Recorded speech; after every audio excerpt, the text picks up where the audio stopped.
पहले धर्मपुरी नाम के गांव में धर्मैया नाम का व्यक्ति रहता था। वो अकेला था, ना उसके कोई बीवी ना कोई बच्चे थे।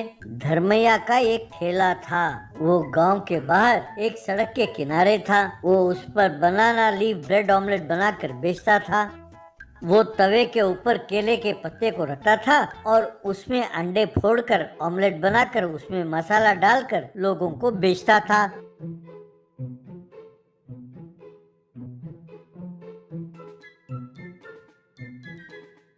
बाद में उस ऑमलेट को ब्रेड के बीच में रखकर लोगों को देता था। उन दिनों बस ना होने के कारण लोग एक गांव से दूसरे गांव तक पैदल ही जाते थे। यूं पैदल जाते जाते लोग उसके ठेले के पास रुककर धर्मैया के बनाए हुए केले के पत्ते वाला ऑमलेट खाकर जाते थे।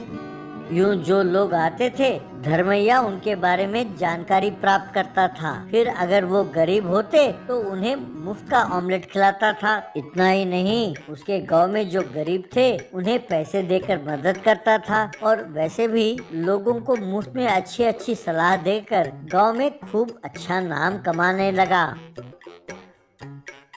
एक दिन जब अंधेरा हो रहा था तो एक धनवान और एक गरीब धर्मैया के ठेले के पास आए। धर्मैया अपना दुकान बंद कर रहा था। उन्हें देखकर, भाई साहब, आप लोग कहाँ से आए हैं? कौन है आप लोग? मैंने अभी अभी दुकान बंद किया है, यूं कहा। तब धनवान, भाई साहब, हम लोग कृष्णापुर से हैं। मैं चावल का व्यापारी हूँ। मुझे लग रहा है कि हमारे गांव में अकाल पड़ने वाला है, इसलिए मैंने सोचा कि सस्ते दाम में जहाँ चावल मिले वहाँ से खरीद कर अपने गांव ले जाऊंगा, इसीलिए घर से निकला हूँ। और गरीब आदमी, भैया मैं भी कृष्णापुर का रहने वाला हूँ। मैं चप्पल बनाने वाला मोची हूँ। मैं चमड़ी खरीदने के लिए निकला हूँ। मैं वहाँ जाना चाहता हूँ जहाँ चमड़ी सस्ते दामों में मिले, उसे खरीद कर अपने गाँव ले आना चाहता हूँ और लोगों के लिए चप्पलें बनाकर बेचना चाहता हूँ। तब धर्मैया, ये बात है। अब देखो भैया, अब अंधेरा हो रहा है और यहाँ कोई सराय या ढाबा तो है नहीं। आप दोनों मेरे घर आइए और मेरे मेहमान बनकर रहिए। कल सवेरे सुबह होते ही आप लोग जा सकते हैं। दोनों मान गए।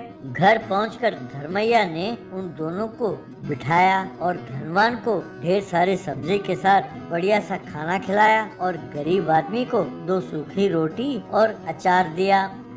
ये देखकर गरीब हैरान रह गया।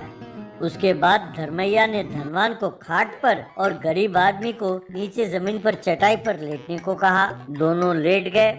तब गरीब आदमी अपने मन में, ये क्या, ये तो मुझे गरीब समझकर मेरा इतना निरादर कर रहा है। कोई बात नहीं, चलो। अगले दिन दोनों चले गए। कुछ दिन बीत गए। धर्मैया ऑमलेट बनाकर अपने ठेले में बेच रहा था। अंधेरा होने लगा तो वो अपना दुकान बंद करने लगा। तभी वे दोनों लौटकर ठेले के पास आए। उन दोनों ने कहा कि वो जिस काम से गए थे वो काम हो गया और घर लौट रहे हैं। तब धर्मैया ने फिर से उन दोनों को अपने घर आने को कहा। इस बार उसने गरीब को बहुत बढ़िया सा खाना खिलाया और धनवान को केवल एक सूखी रोटी और अचार दिया खाने को। वे दोनों हैरान रह गए। इस बार उसने गरीब को खटिया पर और धनवान को जमीन पर चटाई पर लेटने को कहा। उन दोनों ने ऐसा ही किया। धनवान हैरान होकर, ये क्या, ये ऐसा क्यों कर रहा है? पता नहीं इसे क्या हो गया। यूं सोचा। अगले दिन सवेरे उस धनवान ने ये बात धर्मैया से पूछा। तब धर्मैया ने मुस्कुराते हुए कहा, देखो धनवान भैया, जब तुम जा रहे थे तो तुम्हारे मन में ये इच्छा थी कि तुम जहाँ जाओगे वहाँ खूब हरियाली होगी, चावल तुम्हें सस्ते दामों में मिलेंगे। यानी एक नेक विचार के साथ तुम घर से निकले थे, इसलिए मैंने तुम्हें तब बहुत सम्मान दिया। लेकिन ये आदमी, इसकी मन में ये इच्छा थी कि जहाँ वो जाए वहाँ अकाल पड़ा हो और बहुत सारे जानवर मर जाए जाएं और उनके जो चमड़ी है सस्ते दामों में मिले। इस गलत इरादे के साथ गया, इसलिए मैंने इसका निरादर किया, क्योंकि ये भलाई नहीं चाहता था, इसलिए मैंने इसका निरादर किया। लेकिन वापस लौटते समय तुम्हारे मन में ये इच्छा है कि तुम्हारे गांव में अकाल पड़ा हो और लोग वहाँ चावल के लिए तरसें। ये नेक इरादा नहीं है, इसलिए मैंने तुम्हारा निरादर किया।